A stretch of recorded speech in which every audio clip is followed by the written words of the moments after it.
a bionic hand with multi-touch sensory feedback. That's our Techstination in this interview.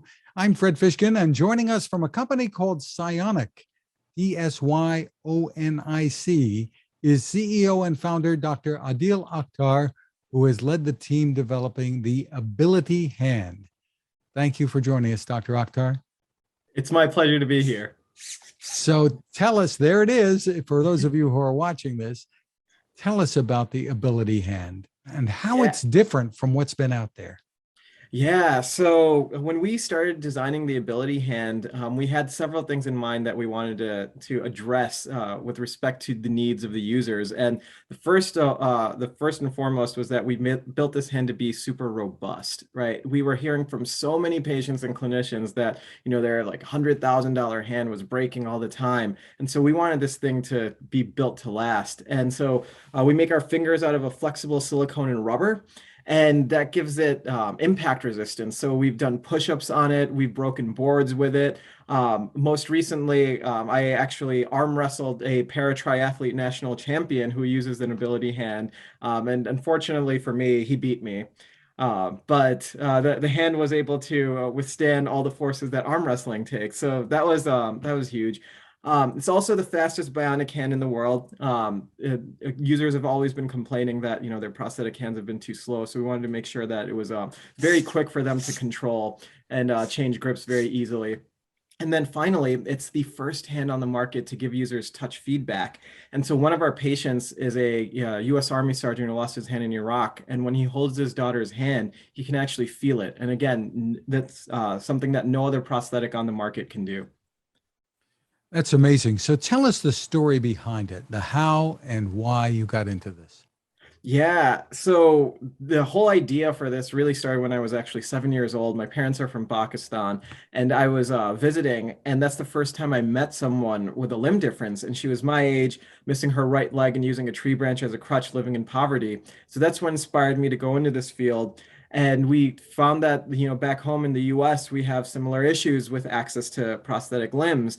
And one of our first patients here in the US, who I mentioned, US Army Sergeant Garrett Anderson, he uses a hook on a daily basis, and we wanted to upgrade him to the 21st century. And so we'd been working with him and several others, and to get to the point where we're at now, to have this Ability Hand available to patients across the entire United States and covered by Medicare.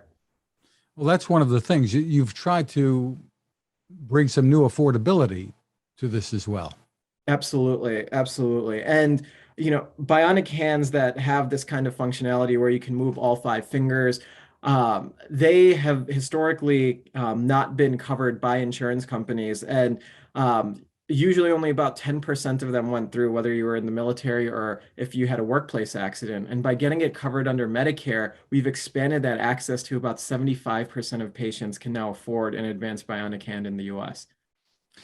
Obviously, it's not an inexpensive thing to design and manufacture. Tell us about the costs involved and the work that went into this to be able to achieve this. Yeah, and so, from the start, we wanted to design something that was not only just more robust and had more features and everything else, but would also be covered by Medicare, because we knew how big of an issue accessibility was for these types of devices.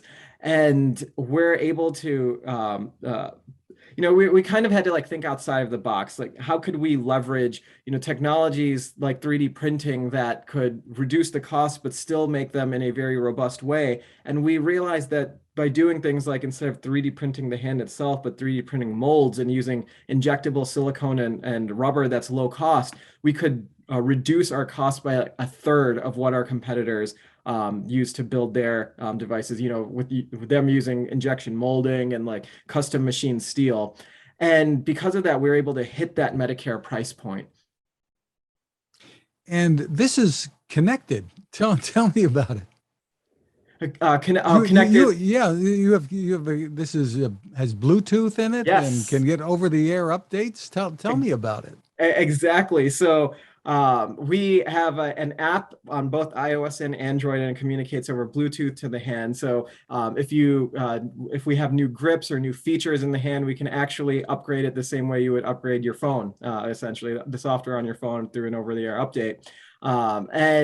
We've got, like I said, mentioned different grips that you can do. So here's like what we call our Tickle Grip, right? And so that's something that was brand new that we just developed, a couple of weeks ago. And so all of our users can just download that from their app, and then they can get that grip to use on their hand. Truly amazing. So tell us what does it cost if someone were looking to purchase one? Obviously, Yeah, it's not inexpensive. Yeah, and so depending on where your insurance goes, I mean the cost of the hand is somewhere between 10 to 20,000, but and that's usually a price point that Medicare will cover. And that was really, like I said, that was really important for us to get that Medicare coverage. To the user, though, it's whatever their copay is. So it's it could be a couple $100 out of pocket, or less than that. So tell me about the availability, where people can go for this. Obviously, they have to be working through a facility or a doctor, correct? Yeah, so they have to get it. It's an FDA registered medical device, so they have to get it prescribed from their physician. But they'll typically work with a clinician known as a prosthetist. They've gone through 2 years of a master's program to learn how to fit these devices to patients and develop sockets that are molded to their residual limbs. And we work with their prosthetist. So the prosthetist will design the socket, and then we will fit the hand to the socket that the prosthetist designs on the patient. How does the feeling aspect of this work? How are you able to connect this to the brain? Yeah, and so when we think about bending our elbow or moving our fingers, muscles in your forearm are actually still firing. So especially the ones that are moving the fingers, right? So if I lost my hand right below my elbow, then if I was trying to move my fingers or make a fist or bend my wrist, you still have those muscles activated in your forearm by your elbow. And so we can pick up on those muscle signals. So when your brain is saying, like, make a fist, then we can pick up those muscle signals in your residual limb and make the hand do the same thing. And as for the touch feedback, in the fingertips, we have 6 pressure sensors in the pinky, the index finger, and the thumb. And then when you touch those, the user will feel a vibration on their residual limb, and that will allow them to know when they've come into contact with an object, how hard they're pressing, and when they've let go of that object as well. So right now it's just a vibration, but we can actually stream all of the pressure sensor data over Bluetooth and detect exactly where you are pressing. And we have some collaborators who are doing brain implants, for example, and they can stimulate areas of your brain that correspond to where you touched on the prosthetic hand, and it'll feel like it's coming from their phantom limb.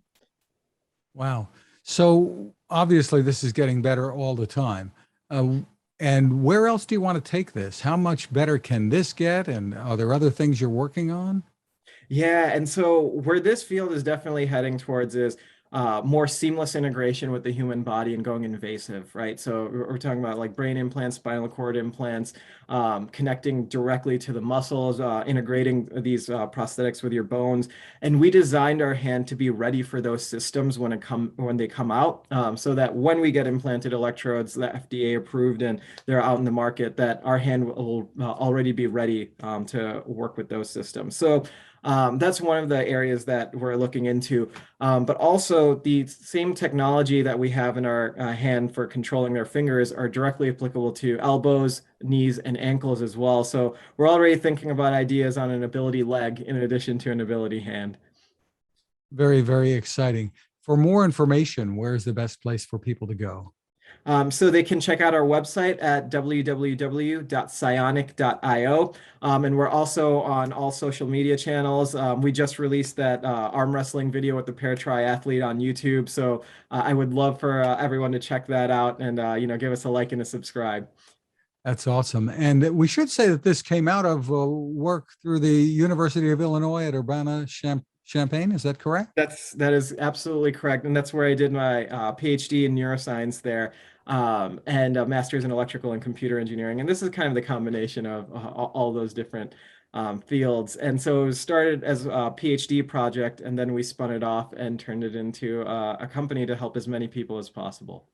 Again, the website is Psyonic, Psyonic.io.